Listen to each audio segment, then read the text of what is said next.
Okay, Mike Masato, CEO of Staff Driven Dental and the Dental Road Warrior, returning to you for episode 35 in the series, reboot number 2. Why is it reboot number 2? It's because the first time around, I hit a crater here in the pothole state of New Jersey, ejecting my phone during the recording right at the end of another brilliant episode. And I'm sure that would have freaked everybody else out if I put that video up there. So, mind you, I'm very careful doing these things, so it wasn't an accident. So anyway, I want to talk to you today about a very important subject. And it's a really core, important thing to have in your practice, and that's your office manager. And as I say this, many of you do not have an office manager in your practice. But you're really operating at risk. It's really a liability not to have this key critical person in your practice. Some of you have a person that has a title of office manager, but they don't have the power to be an office manager, to make decisions and make things happen and keep things going and direct the team, including yourselves, docs, because that's what they do during operating hours. So again, you just can't have someone have a title and not use it. You got to give them the power to lead and manage during game time, which is during patient hours. I liken this as your field commander or your quarterback. You can't have a pro football team and send the team out in the field without a quarterback calling the plays and leading the team to victory. Well, it's the same thing with you. You can't quarterback this team when you're in a room treating patients all day long. You need someone to be on the field doing that for you. So it can't be you, and it needs to be a certain kind of person, a dynamic person with great communication skills, who basically has a good global view of the practice, really understands the personnel, how to keep them motivated, how to keep them doing their job, supporting them, making things happen. And they usually sit at the nerve center of your practice, which is the front desk. And that's a critical spot because every dollar, most all your communication is the main communication terminal in your practice is the front desk. And you need to have this person up there. And again, you can bleed out a ton of money by not having this person up there anchoring the practice. And I get it. They're not always easy to find. To get out there. They're diamonds in the rough. They're 1 in 5,000, 1 in 10,000 people. But with proper guidance and coaching, you can find these people. Sometimes they exist in your practice already. They just haven't been given the skills and the resources to take that next step up to be that team leader. But these are rainmakers. A lot of these women, they basically are in. It could be men too. Usually it's women. It's a women's world out there in the dental field, who basically go out there and make money happen. Their presence at the front desk makes money happen. They close cases. They fill the schedule.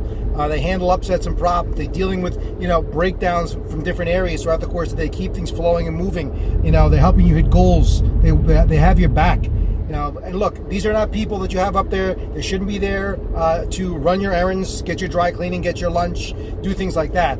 These people are here to anchor the team, keep the thing going, run the show, and you have to be able to let go and give up some power, docs, because a lot of the problem is a lot of you don't have this because you want to micromanage everything. Look, when you feel you have to micromanage and do this, and put these people up there, which is even worse if you bypass them and do it all yourself, which is very invalidating to them.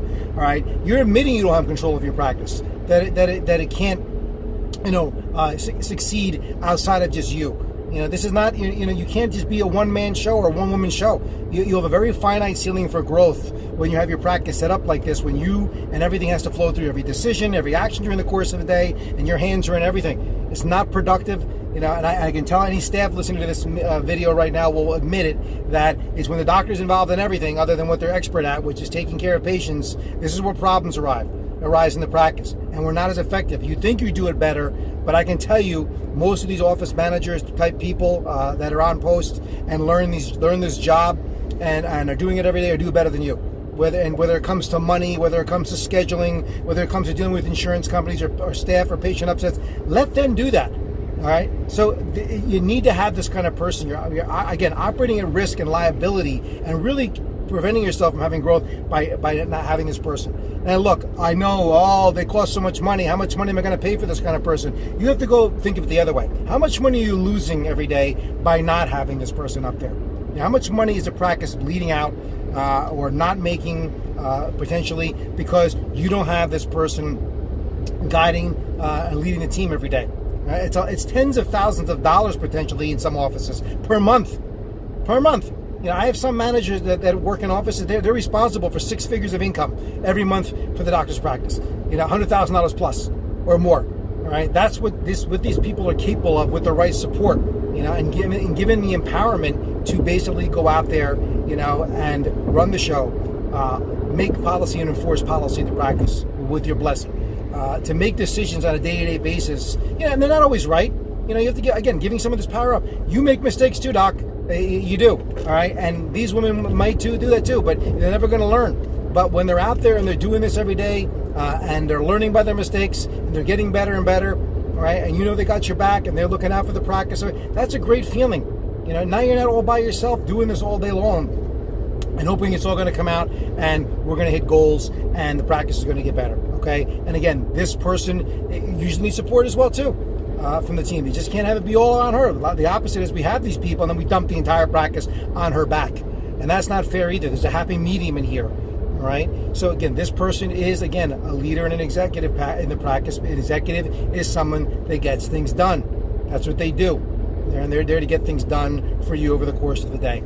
And the main thing is, again, achieving your goals, hitting your numbers. That's what it's all about.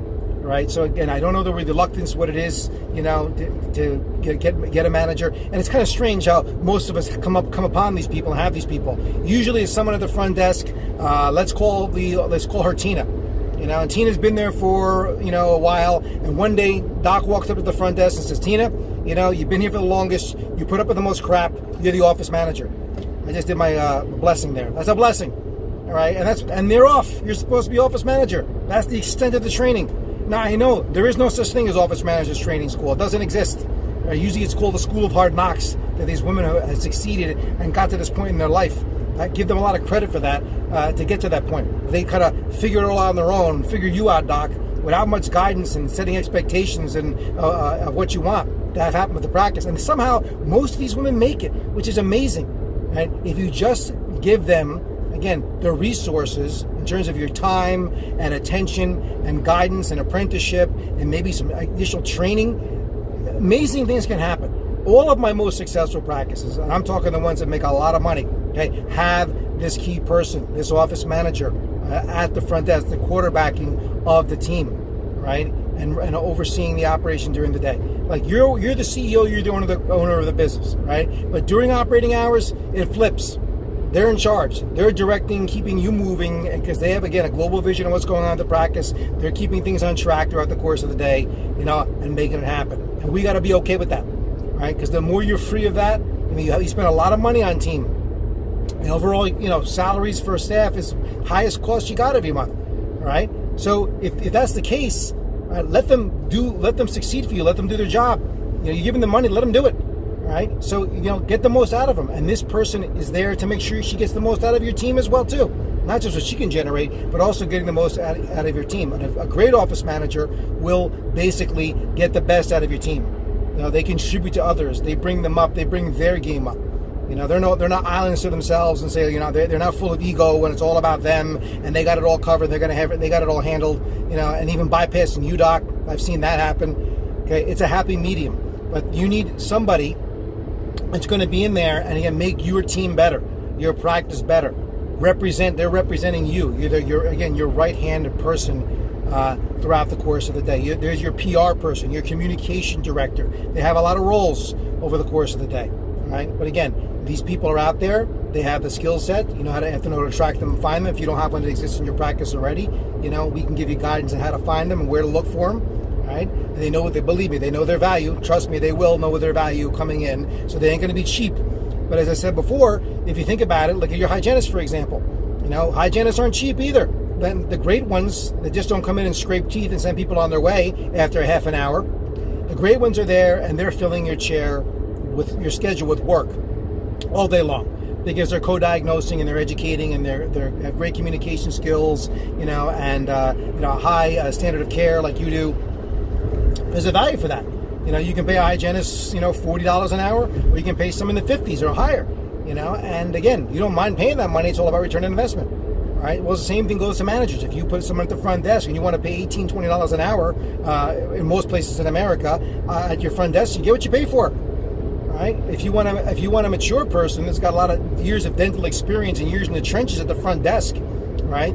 Doing this and knows insurance and the software and the schedule and managing people and making money and closing cases. These people aren't going to be cheap, and they know it, and that's fine, because again, the return on investment for having the right manager or a person in a managerial position is massive. Right, so I hope that this passionate episode about Office Manager is inspiring enough to start looking at, maybe appointing someone from within to become that person, or to go out and recruit this person from the outside. Right, now again, this is by far a complete job description of what this person does, but I wanted to give you a little overview on my insights on office managing and having an office manager. All right, so I hope this was helpful. Hope you enjoyed episode 35. If you're enjoying this series, please share it with other people, and I'll be back on smooth roads, hopefully with another one shortly. Thanks for watching.